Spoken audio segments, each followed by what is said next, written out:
So in today's video, we're going to create this shot. And this is what it looks like in 3D Studio Max. So let's jump right in. Just a quick heads up, I know a lot of people don't use 3D Studio Max. Blender seems like the most popular 3D app, so I will be doing a version of this in Blender as well. Look for that in the coming days. So I downloaded this model from TurboSquid. It was about 50 bucks when I got it. I think now it might be on sale for 34 roughly.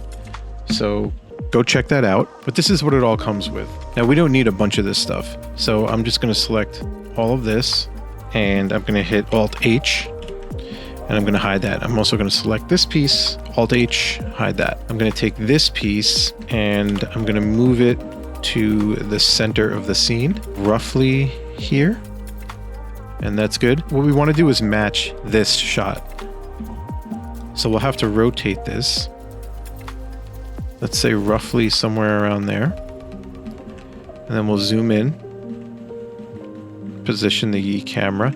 Now before I do this, I want to make sure that my aspect ratio is correct. So I'm going to hit F10 and I'm going to go into the resolution here and I'm going to hit HD TV. While we work, we can keep it on 720p or we can switch it to 1080. My computers are going to be able to handle 1080, so I'm just going to keep it on that. Another thing I want to make sure is set properly is the V-Ray render setting. So I'm using V-Ray for this, but right now the samples are too high. So this is going to take a while to render. And to be honest, we only really need like 1 and maybe 4. So we can start with that. And if we need more, if it's too noisy, then we can always just come back and change that. I'll go to global illumination and I'll turn that on. And this looks good. So that's set up. So if I do a test render here, not quite what we want. The background is white and it's very flat, so it looks fake. So we'll exit out of that. We'll hit 8 on the keyboard and we'll change the background color to black. So now I'm going to render again. And now we don't see anything because we don't have any lights. Now that we're set up with all this, I'm just going to close all those windows. I'm going to create a camera. Now I'm going to hit Shift F to show the safe frames. We can see here that we're clipping at the top. So I'm just going to kind of pull back a little bit. If we want to match this shot in the promo, we actually have to zoom in and move this down. So I think roughly around here looks pretty good. And you can see here that we have like this jaggedness here. You can see it around the edges too. So mesh smooth is actually applied, but it's not turned on. So what we can do is hit F4 so we can see the geometry, and I'll just turn on mesh smooth. And I'm still getting these jagged edges here. So what I'm going to do is take the iterations and just turn it up to 1. And that smooths out the edges. We might be able to go up to 2, but yeah, you could see it did take a little while to load there, but I think we'll just knock it down to 1 for now. And if we need it later on, we can always turn it back up. So at this point, I want to create a camera. So I'm going to hit Control C, and that'll create a camera. And I'm just going to bring up my layer view here by clicking this button. And you can see that we have a camera and the target. So I'm going to hit Alt W to go back to my quad split here. And I'm going to change this view here in the upper right. I'm going to press P on the keyboard, and that's going to make it my perspective view. And this view down here is always going to be my camera view. Now you can see the safe frames here. Again, that's Shift F. So that turns that on and off. So I want to select the target, but it's hidden. So we can still kind of hover over it and get that, or we can select it here in the layer explorer. And I'm going to take this and I'm just going to push it back. So it's right here in the front. So now I'm actually going to select the camera. Since it's not head on, you can see here if we go to the side. So I'm going to press L on the keyboard, and that's going to bring me to my left-hand view side. And I'm actually going to just drop the camera down a little bit. And I think we're pretty good there. So now I want to select both of them. So I'll select the camera, hold Control, select the target. Now I've selected both of them, and I'll just move them up here, and moving them both up. I'm going to press P on the keyboard here and go over and move this over so that I'm centering the AirPod in the center frame. And I'm going to move this up a little bit more so that it's not too close to the top, or it's not clipping at the top here. Now, again, if we render this, we're not going to see anything because we don't have any lights right now. So I'll just add a V-Ray light, come over to the V-Ray toolbar here and click on this light icon for a plane light and create a light. And it's got to be fairly big because we want the reflection to wrap around the entire AirPod here. So I'm going to bring this up, and that's still not high enough, so I'll probably bring it up somewhere around there. and I'm going to tilt it toward us so that it's pointing at the AirPod. At this point, I'd probably want to turn on V-Ray IPR so we can see what we're doing. So I'll just turn that on here. And you can see that we have a reflection here, but it doesn't wrap around the entire AirPod here. And it's doing something a little weird over here. So what I'm going to do is I'm actually going to play around with the light, and I'm going to move it back and see what that does. Okay, so we can see here that there's a couple things going on. It's extremely dark up front, and our reflection still doesn't wrap around the entire AirPod. So what we need to do here is play with the size of the light and the position. So first off, I'm going to make it bigger. So that wraps it around, but it's also not big enough here. So what I'm going to do is I'm just going to make it long, and then I'm going to make it tall. Okay, good. So it's somewhere roughly around the halfway point here. So what I'm going to do is I'm just going to move it down and over a little bit.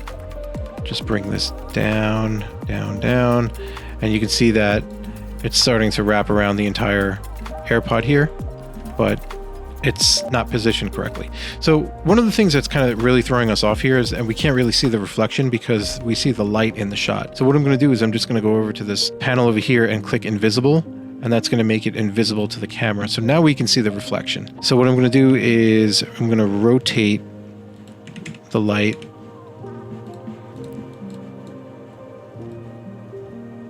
so that it's pointing at the AirPod, and I'm just going to move it. Let's see here. So I'll move it up.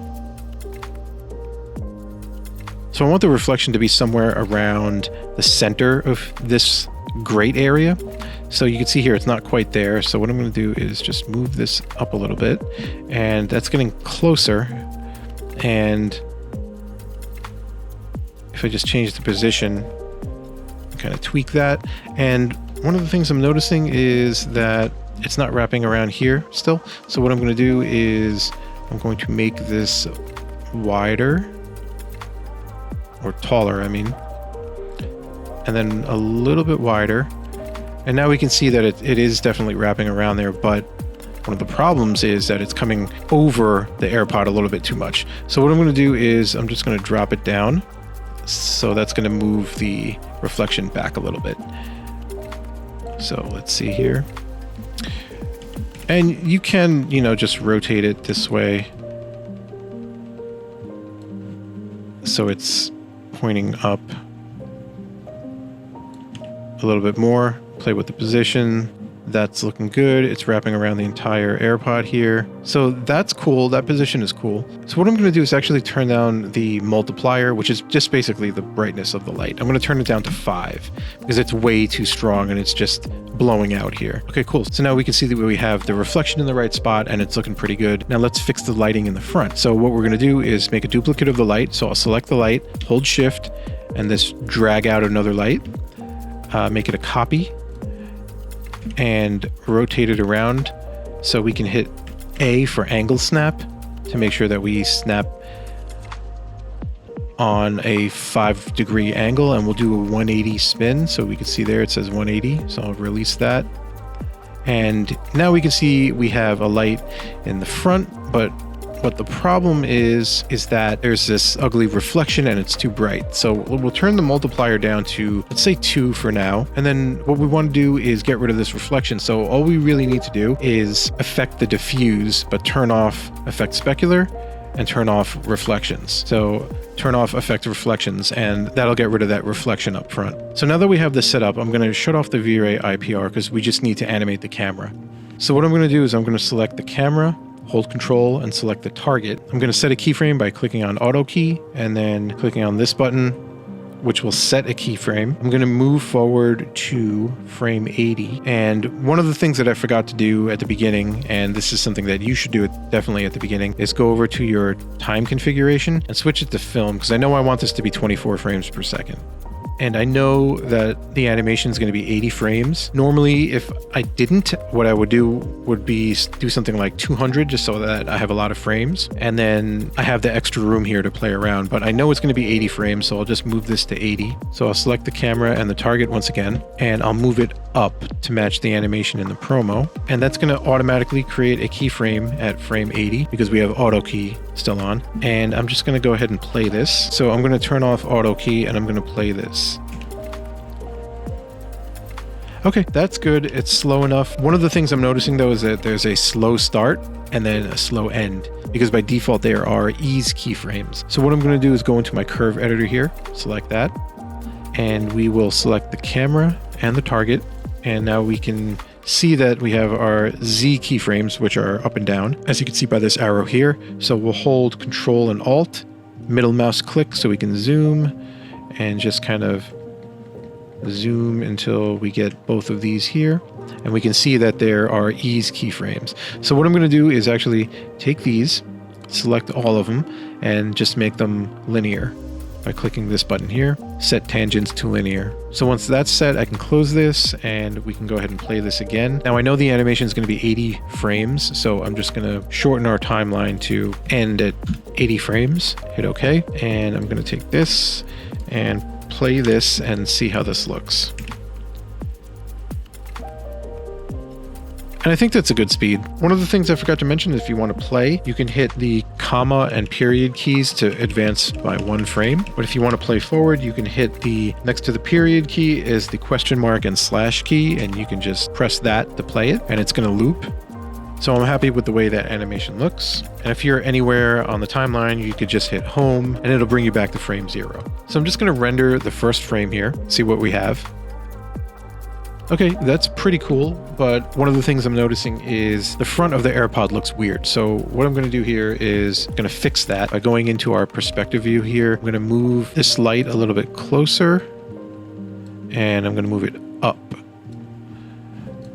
So let's turn on V-Ray IPR here so we can actually see what we did. Okay, that's cool, but I think I want to move this up and then rotate it so it's pointing at the AirPod, and then maybe move it up a little more and closer so we get a little bit more brightness.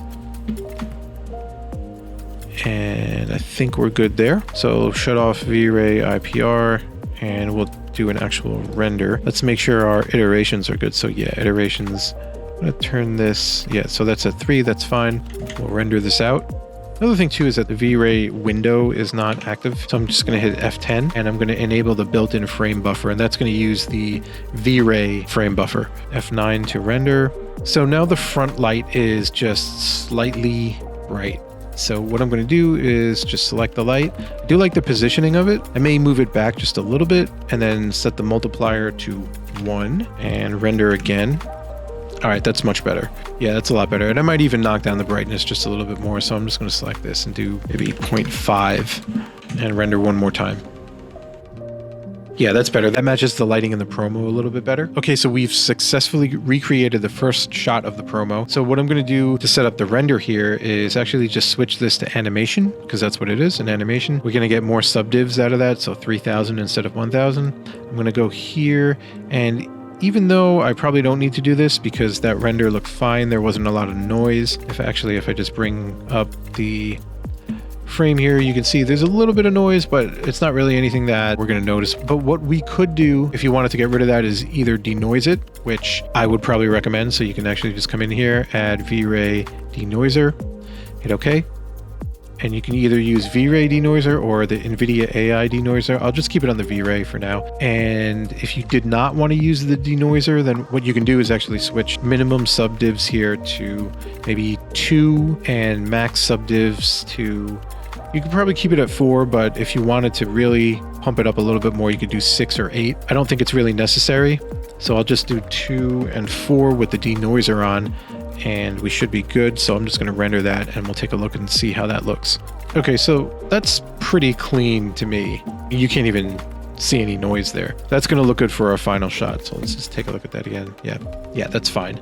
Okay, so we've successfully recreated the first shot of the Apple AirPods Spec promo. Stay tuned for the Blender version of this in a couple of days. And next week, we're going to do shot 2 of the promo from start to finish. So if you like this video, please like and subscribe. Once again, my name is Paul Del Vecchio, and I'll see you guys next time.